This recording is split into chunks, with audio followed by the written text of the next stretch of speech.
పెన్నా పూర్ణ కట్టలు ఇలా ధ్వంసం చేస్తే మా పరిస్థితి ఏంటని రైతులు వాపోతున్నారు. పెన్నా పూర్ణ కట్టలు 3 సంవత్సరాల క్రితం తెగిపోవడం వల్ల పంటలతో పాటు ఆస్తి నష్టం జరిగి సర్వస్వం కోల్పోయామని, తప్పు ఏ పార్టీ నాయకులైనా చర్యలు తీసుకోవాలని రైతులు కోరారు. ఏ ప్రభుత్వంలో తప్పు చేసినా వారిని కఠినంగా శిక్షించాలని జొన్నవాడ గ్రామస్తులు తెలిపారు.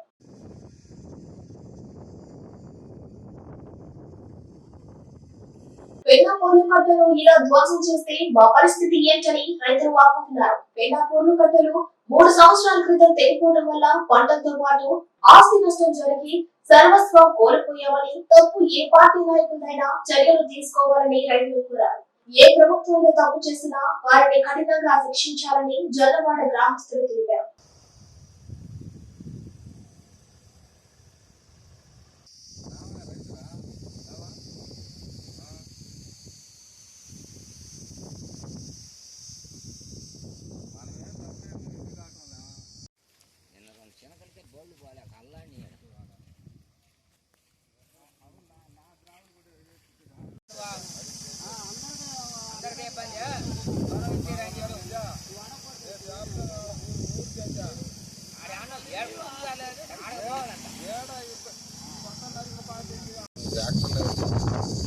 ఇది అవని మాకు చాలా ఇబ్బందికరమైన మా ఒక్కరి గురించి కాదు, గ్రామానికి 3 గ్రామాలకు కూడా ఇబ్బంది.